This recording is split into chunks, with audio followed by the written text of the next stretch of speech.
Hello दोस्तों, नमस्कार। मैं शैलेंद्र गौतम स्वागत करता हूं आप सभी का वाईफाई स्टडी स्टूडियोज पर, जो कि अनअकैडमी का एक शानदार सा प्लेटफॉर्म है। दोस्तों, आज आपके सामने एक बहुत ही शानदार चर्चा के लिए उपस्थित हुआ हूं, और यह शानदार चर्चा आपके जीवन निर्माण में सहायक भी हो सकती है।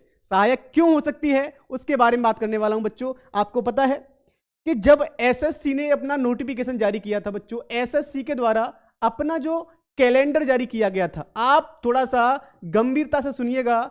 एसएससी के द्वारा जब अपना कैलेंडर जारी किया गया था, तो 2023 के अंदर एसएससी बहुत बड़ी वैकेंसी लाने वाला था, एसएससी एमटीएस और हवलदार में।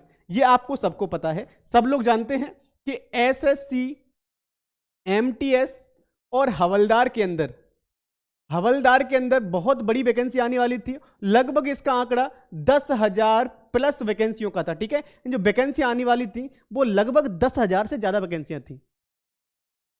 एसएससी के द्वारा यह बताया भी गया था कि भाई इसका जो नोटिफिकेशन हम जारी करेंगे, जो फॉर्म की डेट होगी, फॉर्म को फिल करने की जो डेट होगी वो 17 जनवरी होगी। ठीक है, 17 जनवरी से लेकर के जो लास्ट डेट इन्होंने बताई थी, वो क्या बताई थी कि 17 फेब तक क्या है, ये फॉर्म आपके भरे जाएंगे। एम आई राइट?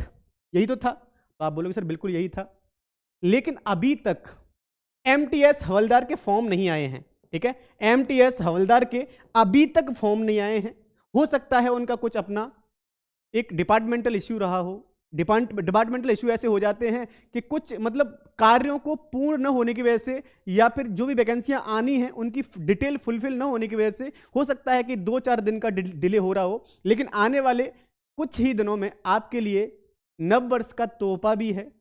आपके भविष्य के निर्माण को उज्जवल करने में, भविष्य को उज्जवल करने में ये वैकेंसियां इतनी सहायक हो सकती हैं, क्योंकि बच्चे जो होते हैं ना, वो काफ़ी लंबे समय से इंतजार कर रहे होते हैं कि आयोग वैकेंसी निकालेगा, मैं इस वैकेंसी में फॉर्म भरूंगा और सिलेक्शन लूंगा और अपने माता पिता के सपने को पूरा करूंगा। चिंता मत करिएगा बच्चों, हताश नहीं होना है, निराश नहीं होना है। ये वैकेंसी 2 से 4 दिन में ही इसका नोटिफिकेशन आउट हो जाएगा, क्योंकि एग्जाम की जो तिथि है वो उन्होंने पहले ही डिक्लेयर कर दी है एसएससी के द्वारा कि एमटीएस और हवलदार का एग्जाम अप्रैल 2023 में होना है। ठीक है, तो सबसे पहले बच्चों क्या करने वाले हैं, हम आज एसएससी एमटीएस और हवलदार के बारे में आपको थोड़ी जानकारी देता हूं, जिससे आपको प्रॉपर तरीके से पूरे वे में आपको यह समझने का मौका मिल जाएगा कि आखिर इस फॉर्म को कौन भर सकता है, क्वालिफिकेशंस क्या रहती है, इसमें कैसे हम एग्जाम के लिए पैटर्न क्या रहता है, सिलेबस क्या है, साथ ही साथ कौन से ऐसे स्टूडेंट जो एग्जाम दे सकते हैं, इसमें एज लिमिट क्या है, सबके बारे में विस्तृत चर्चा आपको देखने को मिलेगी। आपको कहीं अलग नहीं भागना है, एक ही वीडियो में आपको सब कुछ देखने को मिल जाएगा बच्चों। ठीक है, तो आप जानते हैं अगर हम बात करें एसएससी एमटीएस और हवलदार के पदों की, तो संख्या कितनी, लगभग 10,000 से ज्यादा पद आने वाले हैं आपके एसएससी एमटीएस और हवलदार के।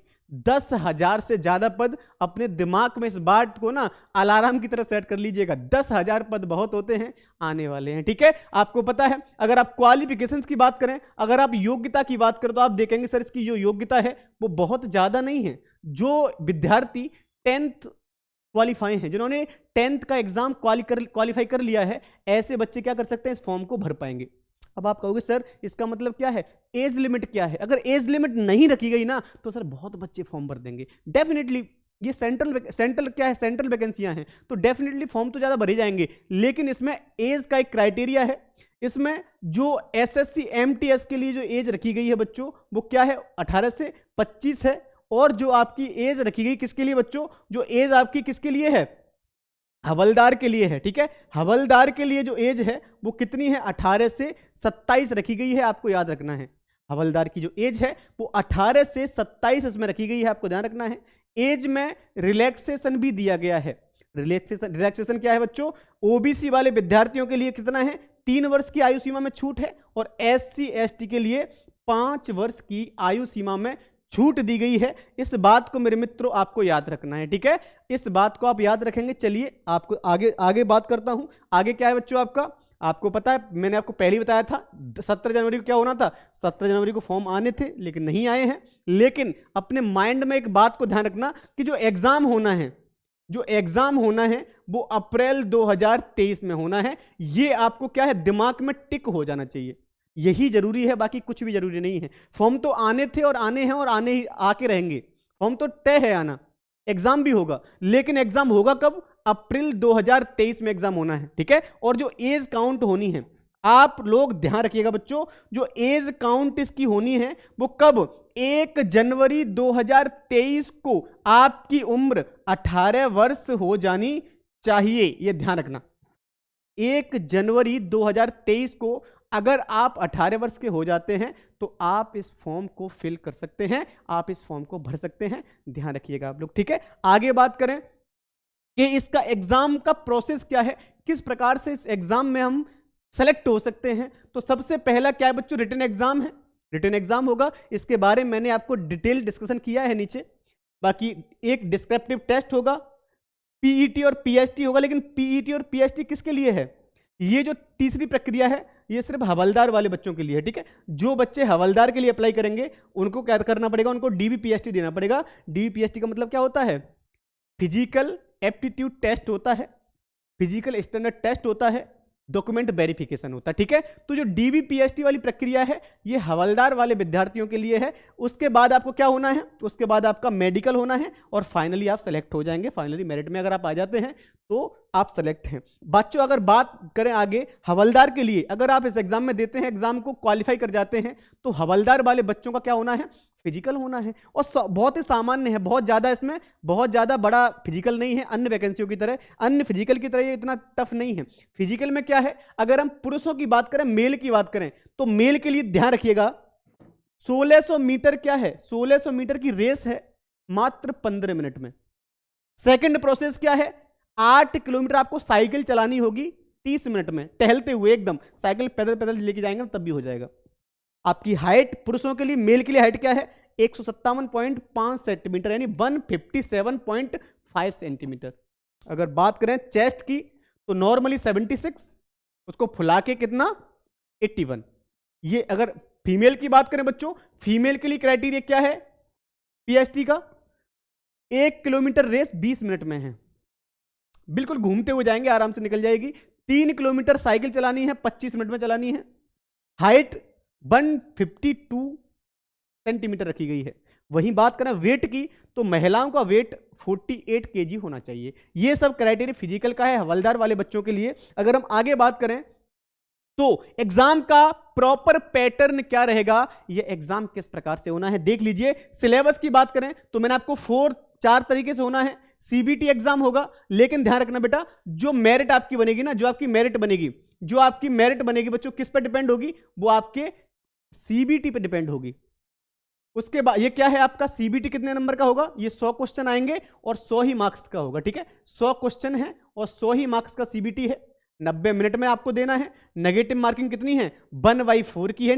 0.25 की आपको नेगेटिव मार्किंग भी इसमें देखने को मिलेगी। अगर आप 4 क्वेश्चन गलत कर देते हैं तो आपका एक सही काट लिया जाएगा, ये ध्यान रखना, ठीक है। पेपर में आने वाला क्या क्या है, क्या क्या पूछा जाएगा सिलेबस के अंदर, इन्होंने सब्जेक्ट कौन से डाले हैं? तो जनरल इंग्लिश है, रीजनिंग है, मैथमेटिक्स है और जीए है। जीए का मतलब जिसमें आपका करंट अफेयर्स, जीके जीएस भी रहने वाला है, ठीक है। तो ये सब बातें हैं बच्चों। आगे अगर बात करें हम कैसे कैसे पूछे जाने हैं, जनरल इंग्लिश के कितने प्रश्न आने हैं? 25 प्रश्न हैं। रीजनिंग के 25 प्रश्न पूछे जाएंगे, मैथमेटिक्स के 25 प्रश्न पूछे जाएंगे और जनरल अवेयरनेस के भी 25 प्रश्न हैं। टोटल नंबर ऑफ क्वेश्चंस की बात करें, टोटल नंबर ऑफ क्वेश्चंस कितने रहने वाले? 100 हैं। वहीं कितने मार्क्स हैं बच्चों? 100 मार्क्स के हैं, ठीक है। टोटल नंबर ऑफ क्वेश्चन 100 हैं और 100 ही मार्क्स के हैं, याद रखेंगे आप लोग। आगे बात कर लें हम बच्चों सेकंड पेपर की। जो आपका सेकंड पेपर होगा ये क्वालिफाइंग नेचर का है, इसमें आपको कुछ भी ज्यादा नहीं करना है। ये आपका क्वालिफाइंग नेचर का एग्जाम है और इस एग्जाम में क्या होगा, आपको क्या करना पड़ेगा बच्चों? एक ऐसे लेटर लिखना पड़ेगा जो कितने में, जो 30 मिनट में आपको लिखना है। 50 मार्क्स दिए जाएंगे इसके लिए। इसकी ये आपका मेरिट में, ये आपके जो मेरिट बनेगी ना बच्चों, जो मेरिट में नहीं जुड़ेगा ये, ठीक है। ये सिर्फ क्या है? ये सिर्फ क्वालिफाइंग नेचर का है, क्वालिफाइंग नेचर का है। इसमें सिर्फ आपको क्वालिफाई करना है। ये आपकी मेन मेरिट में बिल्कुल नहीं जुड़ेगा। मेन मेरिट में क्या जुड़ेगा? आपका कंप्यूटर बेस्ड एग्जामिनेशन जो आपका होना है, आपका CBE होना है, उसी के मार्क्स जुड़ेंगे। आपका बिल्कुल भी जो आपका डिस्क्रिप्टिव पेपर होने वाला है, ये क्या होगा बच्चों? ये याद रखिएगा, ये डिस्क्रिप्टिव होगा, डिस्क्रिप्टिव। और आपका क्या है? ये ऑफलाइन होगा, आपको बुलाया जाएगा सेंटर पर टेस्ट को लिखवाने के लिए, ऐसे को लिखवाने के लिए। ये ऑनलाइन नहीं होगा। दूसरी बात क्या है बच्चों इसके अंदर? अगर मैं आपको बता दूं, मैं आपको इसमें क्या पढ़ाने वाला हूं, मैं आपको जीए पढ़ाने वाला हूं। जब जीए पढ़ाने वाला हूं तो आपको मालूम होना चाहिए बच्चों जीए में आने वाला क्या क्या है। हिस्ट्री से प्रश्न पूछे जाएंगे, पॉलिटी है, ज्योग्राफी है, इकोनॉमिक्स है, करंट अफेयर्स है, स्टैटिक जीके है, कल्चर है, साइंस है। इनसे प्रश्न आपको देखने को मिल सकते हैं। कहां पर? जो आपके जीए में कितने प्रश्न आने हैं, जो 25 क्वेश्चंस आने हैं 25 मार्क्स के, उसमें आपको बच्चों क्या है, इन सेगमेंट से आपको प्रश्न देखने को मिलेंगे। तो हो जाइए तैयार आप लोग एक बार, और ये वैकेंसी आपके लिए आ चुकी है। कुछ ही दिनों में इसके फॉर्म स्टार्ट हो जाएंगे। 10,000 से ज़्यादा वैकेंसियां इसमें होने वाली हैं। तो तैयार हो जाओ, कमर कस लो, और बहुत जल्दी अनअकैडमी पर इसके लिए बैच आने वाला है बच्चों। उस बैच को ज्वाइन कर लो। मेरी क्लास रोजाना रात को 8 बजे वाईफाई स्टडी स्टूडियोज पर होती है, वहां मुझे फॉलो करो। बेहतरीन क्लास आपके लिए लेके आया हूं। आपको करना क्या है मैं आपको बता दूं, रोजाना शाम को 8 बजे मेरी क्लास होती है वाईफाई स्टडी स्टूडियोज पर, वहां आप मुझे फॉलो कर सकते हैं। साथ ही साथ सुबह मॉर्निंग में करंट अफेयर्स देता हूं, वहां भी आप क्या करिए, इसको पढ़िए। बाकी शानदार तरीके से तैयारी करेंगे, चिंता मत करिए, सिलेक्शन आपका है। थैंक यू सो मच, धन्यवाद।